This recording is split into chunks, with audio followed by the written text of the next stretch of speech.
again, I'm lazy and dead, don't want to get up. And they came back in that formation, and they wrote the word channel in white letters. So, of course, I woke up and I went to the computer, you know, and just doing what I do. And what was in that particular channel was ECETI coming here. And in the channeling, this is a big surprise, because here I'm asking all these questions, you know, as I'm receiving this channeling, right. and I'm wanting to know more, and they told me that they like surprises too. Yeah. So prior to 2009, had you done any channeling? Had you done? I have. So I messed around with it, more played around with it. I didn't take it seriously, even though the things that I was channeling were just so simple and off the cuff that would happen that day. Right. Yeah. Right. So how long have you been channeling? Has it been something that's come? Probably.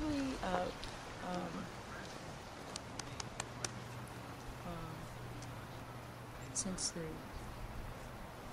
mid-90s, whenever I really started practicing it. Yeah. Was there something there that was a catalyst to start you into channeling? Was it some material? Probably things that I've read all my life. And I think, oh, that's so interesting. I think I'm going to try that. Oh, there you go. There you go. Yeah, like Seek and ye shall find type thing. Yeah, exactly. Yeah, I'm finding that a lot, that people are finding they're opening their gifts through the material that's out there. They'll see something that piques their interest and then delve into the research on it and go, wow, that would be cool to do type thing. Sure. Yeah. One of the masters came to me the other night in my tent. Really? He showed his face, and then he said his name. And it was Chief Irontail, and I've read a lot quickly about the Ascended Masters, right. But this one particularly came and showed himself. So. Did he give you any sort of message that you'd like to share? Well, I'm on a quest to relocate from Missouri, and the message that I got was the Native Americans. I'm plugged into that somehow. I want to go seek out some more of that. Maybe that's it. I don't know. Yeah. Well, I'm getting something that you're going to find some kind of direction here. Oh boy, this has been like the greatest gift of my life. Really. It's just the most amazing experience here with the people, and yeah. So is this the first conference you've ever gone to? Yeah, I think so. Yeah. Yes and no. I mean, yeah, one like this. I've been to, Love Fest and Rainbow Gatherings. Right, and right. Thing, but nothing like intensive, like-minded. What we're doing to help the earth, to bring all this about, change the world. Yeah. Right. Well, if I were you, I would consider myself extremely lucky to have that kind of contact. Yeah, I am. I feel very fortunate and grateful. Right. Well, have you got anything else you would like to share? Well, just all these little things that have happened to me all my life. Highly intuitive, I guess, like a lot of us here. Mm-hmm. Being able to, in January, I think the orbs started coming to my house. And I was videotaping them and doing research on orbs. Living in Missouri, it was unique. Mm-hmm. Telling your friends about orbs. So tell me about the energy in Missouri. I mean, I've been there, but I've never really spent any time there with my senses open. What's Missouri have? I mean, I know the energy up here. What's Missouri have? It's very beautiful. Nature is beautiful. People are beautiful. I have all my family back there. I have 4 daughters. It keeps me there. The energy in Missouri is old, real old. I mean, as far as nature. Right. It's lying dormant, I would think, because so many of us there are, what do I say, sleeping, not awake yet, but they are waking up. Little by little, I hear things. In the small town where I come from, people over the years will tell me their strange stories, and they won't even know me. I don't know why I'm telling you this, but I've never told anybody this, and I'm kind of like, I know. Yeah. Because, spirit Absolutely. knows each other. Absolutely. Yeah. So,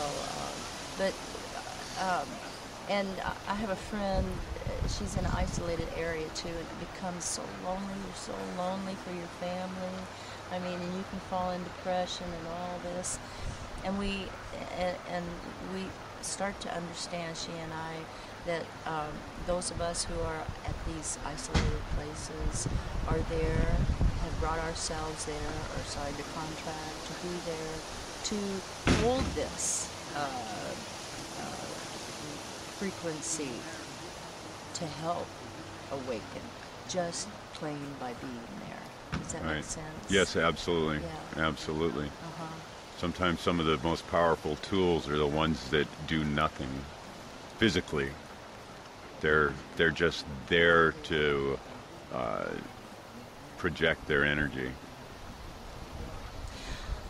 Throughout my life, I've had in these what I call more than dreams. The ships will come, and I think they've been preparing me because I'm very frightened in my dreams. I've seen fleets of them, and personally, they've contacted me that way. They'll come down, and I'll look, go, wait, come back. And when they do swoop down to come back, then is when I run. I live on the water, back in Missouri, and one about 3 months ago came and landed right on the water. Just, I think, like rubbing something to callus it, to get it ready. That's how I feel about that. Still frightened. So you've got the push me, pull me thing. You want it, but then it's kind of a little startling when it starts to happen type. Yeah. But I'm opening up to it. I'm not going to be afraid of it.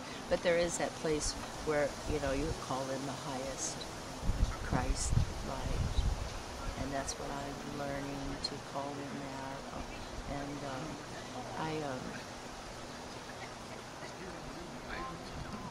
that power of faith that tells you that no matter what happens, everything's going to be okay.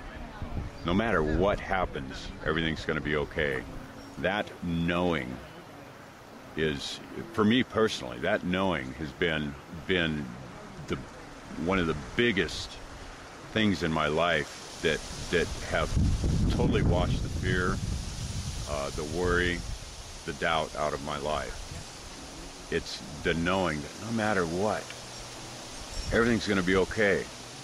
This is just a shell that I'm wearing here. And anything can happen to this shell that the world wants to happen to it. But in the end, everything's going to be okay. I've had all kinds of examples of that throughout my life.